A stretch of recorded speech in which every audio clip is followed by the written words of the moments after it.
E não é que o DAZN pode voltar a ser forte no Brasil? Para entender tudo sobre a notícia que pode mudar os rumos da plataforma por aqui, deixa o seu like e vem comigo que o Pocket News de hoje tá no ar. E abrimos o nosso programa falando sobre um lamentável episódio que marcou a quarta-feira de futebol na Copa do Brasil. Após a desclassificação do Santos diante do Corinthians na Vila Belmiro, 8 torcedores invadiram um gramado e um deles tentou agredir o goleiro Cássio por trás. Vale dizer que todos os invasores acabaram detidos, o que não inviabiliza a chance do Santos ser punido pelo STJD com multa e possivelmente perda de mando de campo. A esposa do goleiro corintiano ficou impactada com a cena e agradeceu o atacante do Peixe, Marcos Leonardo, por entrar na frente e proteger o goleiro Cássio do chute do torcedor. Até mesmo Neymar comentou em seu Twitter que lamentava o ocorrido. Fico triste pela derrota do Santos, mas o que mais me entristeceu foi ver a atitude desse torcedor. No calor do momento é onde tomamos atitudes que nos fazem se arrepender e nos deixam com vergonha. Espero que isso sirva de lição para todos os torcedores, escreveu o camisa 10 da seleção brasileira. É inacreditável que esse tipo de coisa continue acontecendo aqui no Brasil, né? Torcedores que de torcedores não tem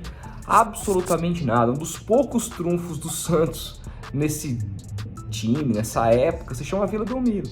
Se você for ver, se não fosse a Vila Belmiro ano passado, o Santos tinha caído para a segunda divisão. E se não for nessa, tem risco de cair de novo. E ainda assim, o torcedor joga contra o clube dele. Agora, o que eu tento entender, e aí não é por se tratar do Santos, meu time, que eu nunca escondi, eu sempre falei isso, independentemente do clube, vocês sabem bem, quem me conhece sabe que eu não tenho essa pecha de clubista nem nada. Vejam bem, que culpa tem um clube na hora de resolver uma situação como essa? O que o Santos poderia fazer, a diretoria do Santos poderia fazer para evitar o que aconteceu? Não há o que possa ser feito. Se você fosse presidente do Santos, o que você faria? Não há, você tem que pegar esse rapaz, identificar e levá-los às autoridades. E assim foi feito. 8 pessoas foram detidas na noite de ontem para hoje. E essas pessoas hoje foram soltas. Podem pegar 2 anos, podem ser punidas pela Federação Paulista e ficarem fora dos estádios. Daqui a pouquinho, esse mesmo rapaz que tentou bater no Cássio vai estar de novo lá na arquibancada. E a culpa não é do Santos. A culpa é que esses caras deveriam ser presos. Mas todo crime que acontece dentro do futebol parece que acontece dentro de uma outra esfera. Torcedores morrem em brigas, gente mata torcedores. Aí outro dia morreu um São Paulino. O que aconteceu com quem matou o cara? O que foi apurado sobre quem matou o cara? Parece que brigas como essa são simplesmente colocadas numa outra esfera na sociedade, né? Tudo que acontece no futebol pertence a um outro mundo. Isso é completamente inaceitável. E aí esses caras se veem na situação, na condição de poderem fazer isso novamente. Porque você acha que eles estão preocupados? O Santos vai perder o mando de campo, tadinho. Esse cara não é santista. Esse cara é um vagabundo, é um pilantra. Esse cara tá pouco preocupado se vai haver punição pro clube ou não. E ele sabe que com ele não vai acontecer nada. Então esse tipo de coisa vai parar de acontecer no Brasil quando haver punição exemplar para o indivíduo que fizer isso. Pura e simplesmente, isso não acontece. E aí quem sai prejudicado é só o clube, o que é uma pena muito grande. Renato Kaiser está de saída do Fortaleza para jogar a segunda divisão da Coreia do Sul. A informação foi confirmada pelo presidente Marcelo Paz após a classificação na Copa do Brasil. Pelo Leão em 2022, Kaiser atuou em 23 jogos, marcou 3 gols e deu 2 assistências. Vale dizer que ele foi contratado em fevereiro com status de reforço mais caro da história do futebol cearense. A pouca utilização por Juan Pablo Vojvoda gerou insatisfação no atleta, que teria manifestado descontentamento em mais de uma oportunidade, o que desagradou a comissão técnica e a diretoria do clube. O meia Martim Benítez deve ser confirmado como jogador do América Mineiro para o restante da temporada brasileira 2022. Depois de ser contratado com status de craque, o argentino deixou o Grêmio sem se firmar no time de Roger Machado. O empréstimo de Benítez está encaminhado para o Coelho, que é comandado por Wagner Mancini, técnico do Grêmio na época da contratação dele no Sul. O jogador é esperado na sexta-feira em Belo Horizonte para a realização de exames médicos. A TNT Sports adquiriu o primeiro evento esportivo desde que a Warner Media e a Discovery se fundiram no Brasil numa operação aprovada em fevereiro. O canal vai fazer a FC Series, um compilado de torneios de futebol que servem de pré-temporada. O evento engloba o Clash of Nations, que traz os times da MLS, Orlando City, Charlotte FC, o América do México e os ingleses Chelsea e Arsenal, além da Florida Cup, que já se tornou uma competição tradicional de pré-temporada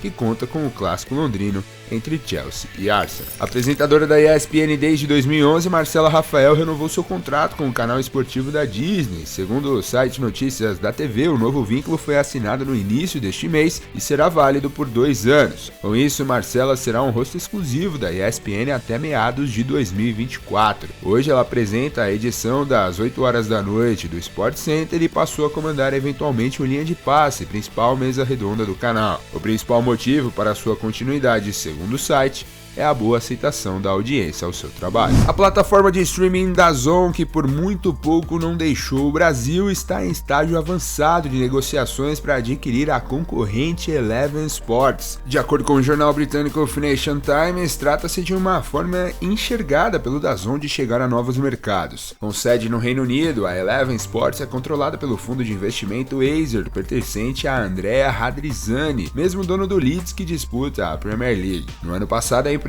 adquiriu a empresa de mídia esportiva Tin Whistle com o objetivo de expandir os negócios na América do Norte. Em 2020 já havia adquirido a plataforma de streaming MyCudio. Vale lembrar que ainda em 2020 a empresa registrou um prejuízo de 1 bilhão e 300 milhões de dólares. No entanto, acertou uma recapitalização de 4 bilhões e 300 em fevereiro deste ano, liquidando a dívida de suas contas.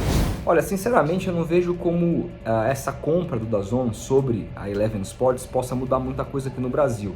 Naturalmente eles teriam mais coisa, o DAZN hoje transmite a Série C e teria a Série D, que é transmitida pela Eleven Sports, e alguns outros campeonatos aí vinculados à Federação Paulista de Futebol. Só que ainda é muito pequeno para uma empresa, gente, que já teve Copa Sul-Americana exclusiva no Brasil, que já teve Campeonato Francês exclusivo, que já teve Campeonato Italiano exclusivo, já teve FA Cup na Copa da Inglaterra, a gente não pode se esquecer disso. É uma empresa que chegando com a promessa de ser uma Netflix do futebol, vamos lembrar, eu lembro que quando surgiu, eu peguei até em primeira mão como é que funcionava o aplicativo da DAZN, mostrei no celular, e a galera, o vídeo simplesmente explodiu, porque tava todo mundo muito animado com a possibilidade da chegada de um streaming voltado para o futebol. Passado muito tempo, alguns anos, a gente viu a entrada da Star Plus, que saiu engolindo todo mundo. A gente viu aí o HBO Max, depois que foi lançado no Brasil, começou a transmitir futebol também, os direitos que já pertenciam ao seu dono, que é o Warner Media, né? Então hoje é muito mais normal esse advento do streaming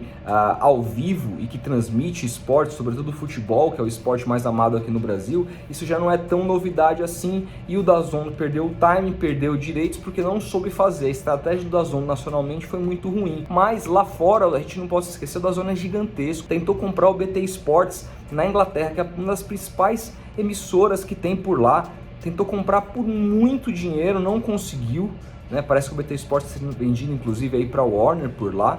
E aí, assim, isso mostra o tamanho dos caras. Os caras conseguiram comprar para a Itália os direitos do Cáutio. É muita grana envolvida. Então, esse crescimento da DAZN lá fora, aliado com um momento diferente aqui no Brasil, em que cada vez mais as empresas de fora, por conta do momento do dólar, inclusive, estão olhando com mais bons olhos o mercado brasileiro, pode ser que no futuro, no momento que tiver licitações mais importantes de direito de futebol, que o DAZN volte a olhar com carinho aqui para o Brasil. Eu acredito nisso?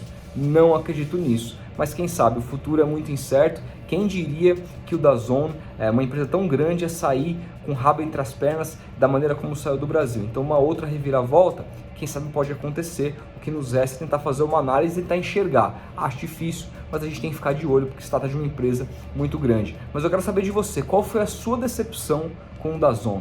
Comenta aí, deixa seu like, gostou do vídeo, a gente vai se falando. Um grande abraço e até a próxima.